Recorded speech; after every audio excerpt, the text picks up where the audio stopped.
Hi Rohas and welcome to my channel. Hi, what's the name? Is it a channel or a show? It's a show, What are but you it's calling being it? posted on my channel. I'm not actually not sure about the name yet. I'm still figuring it out. How about something like Girl Gone Blockchain or Haryani Engineer or something?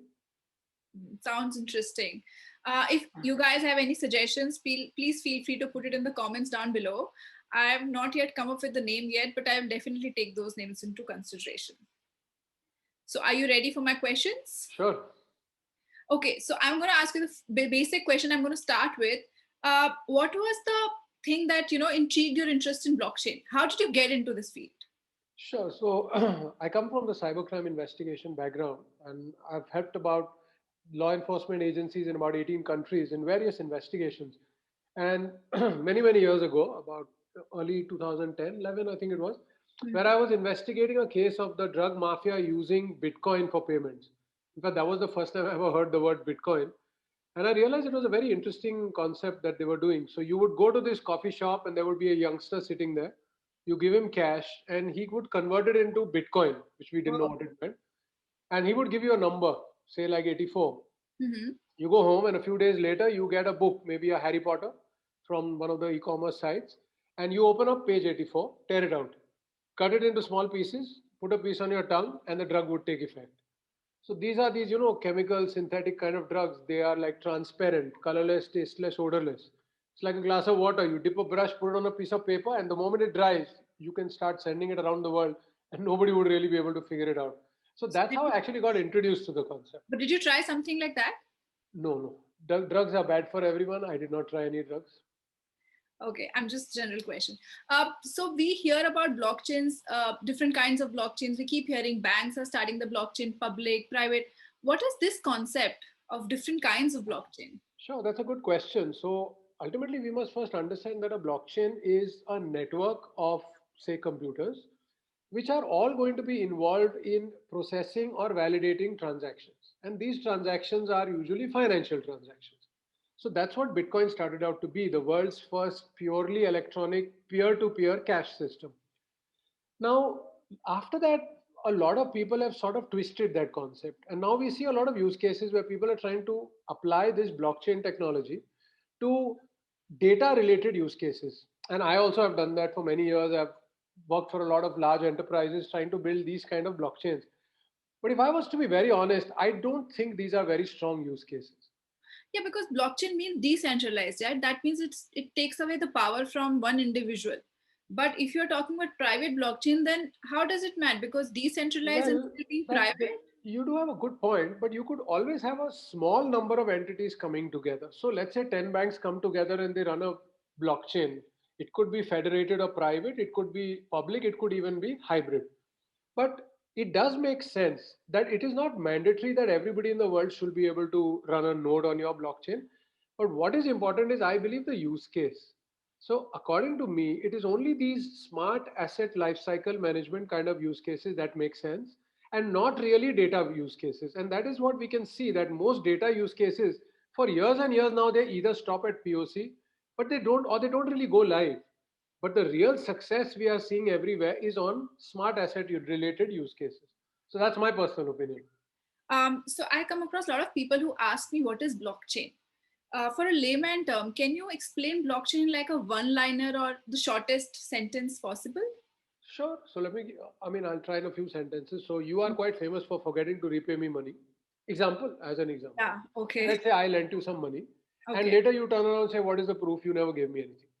Now, Yeah. one option is while giving you the money, I could take a photo Yeah. and say, put it on my LinkedIn account as a proof that I lent you money. But then you know what? It's one place which you could end up deleting it. It's just in one place.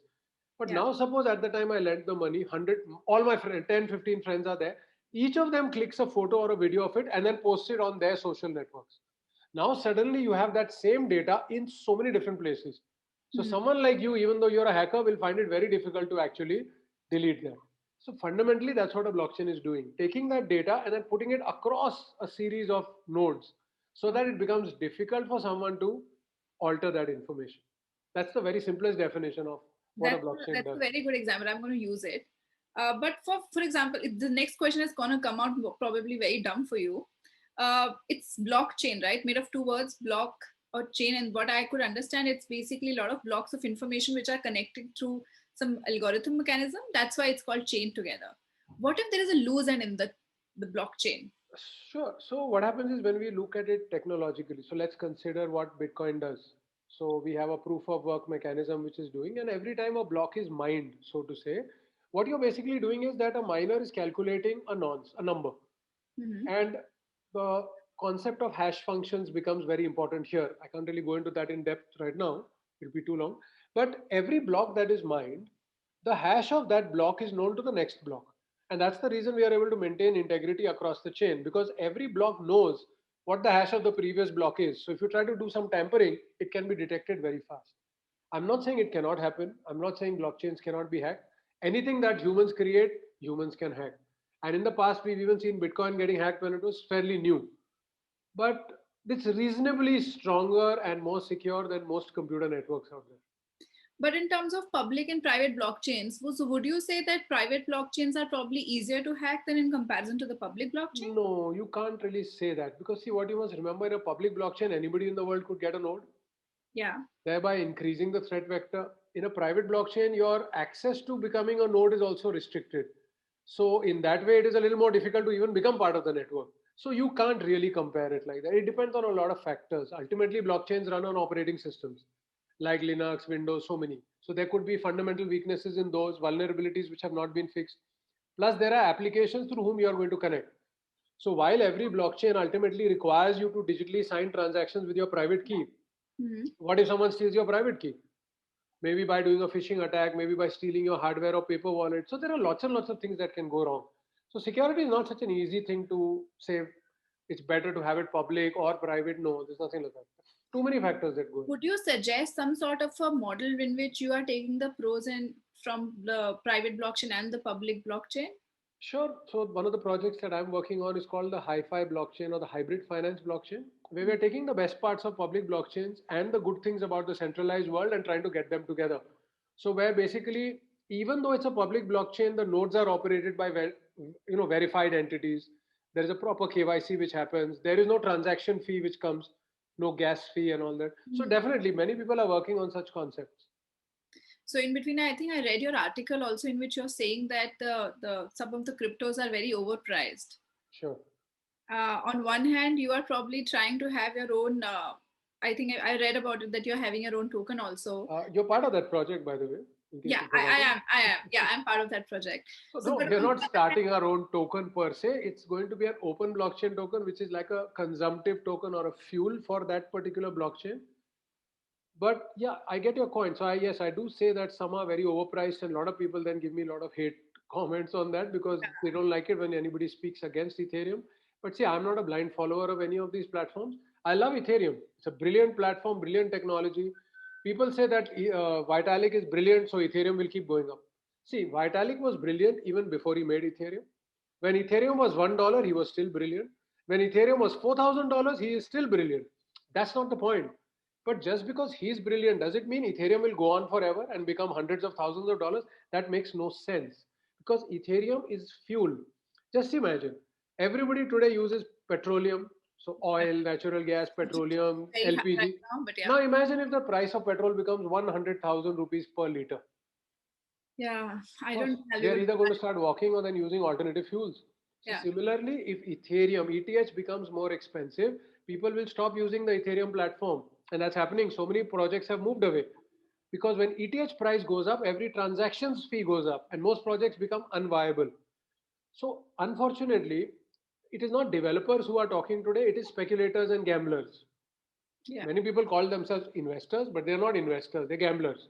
So they just want, I will buy the crypto and the price should become 10x. But correct. then if it becomes 10 and 20x, the platform will become unusable and the crypto will become worthless. So people really need to get a little more educated and a little more open to logic in this industry. As a user, a person who's going to be using the technology, blockchain or maybe cryptos, what do you think? How much tech element that I need to know? Because in other technology forms, we don't really care about which Same technology thing, you you use, use right? WhatsApp, Facebook, Yeah, Paytm. yeah. You don't really need to know how the technology works. But Same is the case here.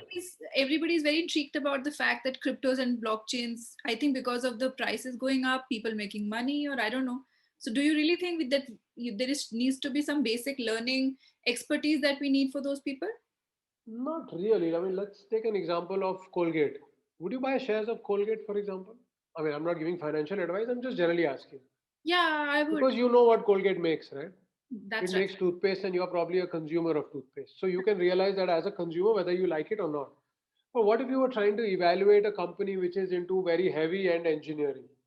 You wouldn't really know what they do. Yeah. So you will probably rely on the opinion of experts. So similarly, I don't believe it's very important for a crypto investor to understand the technology because it is complex. I mean, cryptography and all these are not very simple things unless you're ready to put a lot of effort into understanding them. But yes, I think you should look for the simple concepts like what does this crypto do? What is it trying to achieve? So suppose the crypto is for supply chain, read up a little on what supply chain means. Go to the website and see how many clients they actually have. Then go to the website of those clients and see whether they actually exist.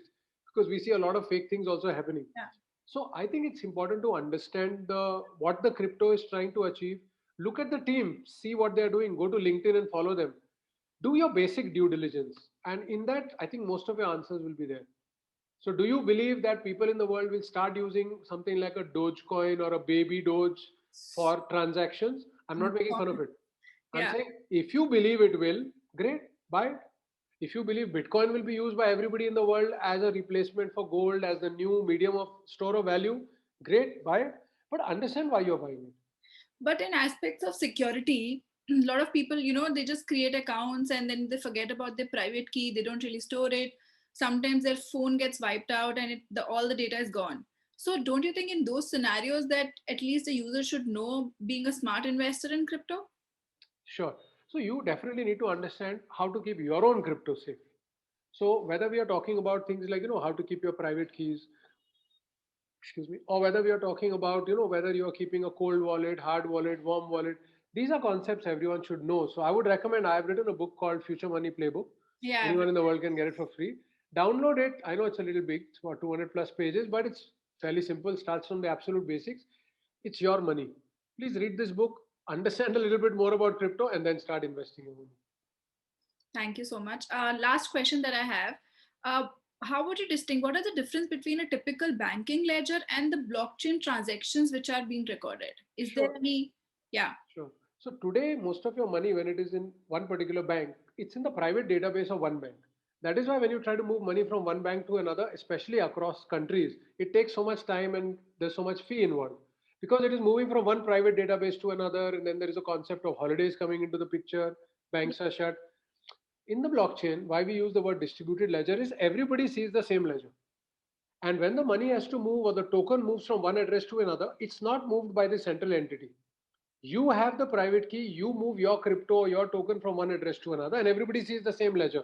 And that's why it can happen instantly, and that's why there is this enormous level of decentralization and transparency. Great. I'm sorry I said for the last question. I have one more question. Sure. I just want a little insight of yours on. See, there are a lot of tokens that we keep hearing. There is wrap token, there is altcoin, there is stable coin. What are these? Like, Sure. there are so many Good question. cryptos, then there are these tokens. And how do I know which token is what and which I should invest in? Whether I should invest in stable coin or probably a wrap token, which is a better Sure. investment? Sure. So fundamentally, when we use the word token versus coin, coin is something which has its own blockchain. So ETH is a coin because Ethereum is its native blockchain. BTC is a coin because Bitcoin has its own native blockchain. Same would be the case for things like say Monero and Zcash and Litecoin or Bitcoin Cash, Bitcoin Gold. But when something runs on somebody else's blockchain, we call it a token. Oh, So BAT, basic attention token, runs on Ethereum. It does not have its own platform. So we say BAT is a token on Ethereum. So that's the fundamental difference. Then we can divide cryptos based on what they do. That is why I don't use the word cryptocurrencies because all cryptos are not currencies. Some are. yeah. A Litecoin or is supposed to be used as a medium of exchange. So we say that's a currency. But then when we look at things like Bitcoin, they are actually already becoming a new category or a class which we call a store of value. Then there are some cryptos which actually give you ownership of a company or a startup. Those are what we call security tokens. Then there are some cryptos which actually give you dividend, like shares give you in some way. Similarly, cryptos can give you dividend. So there's this exchange, KU coin, and whatever transaction fee they collect, they give some percentage of that to the holders of the coin or the token. So you get dividend, you earn out of it. So it becomes like, so there are many different categories of cryptos. Cryptos. Then there are privacy coins, which actually you will never be able to figure out who sent what to whom. Like Bitcoin is considered pseudo anonymous, whereas a Monero is anonymous. It's a privacy coin. So like this, there are many different types of crypto. And stable coins, yes, that's Yeah. pegged one to one, for example, to the dollar. So you buy it, it's sort of like buying the dollar and keeping. So those are stable coins. So like this, there are many different categories. So I think from safer point of view, would you recommend stable coins are better ways of investment rather than the rest of the crypto world? Again, see, a lot of these questions around investment, it depends upon your risk appetite and how much money you actually have, which you're ready to lose. But no, don't take a decision based on that. First, understand all the different types and then think what makes most sense to you. And everybody has a different level of risk appetite and risk ability. So it's a very personalized question everyone needs to figure out for themselves. Thank you so much, Rohas, for answering all our questions. So, in case you guys have any other questions, please feel free to comment down below. And please also comment some suggestions about the show name. And any other suggestions from Rohas are also welcomed. Sure. Nice. Thank you. Thank you. Bye-bye. Enjoy your Sunday. Bye.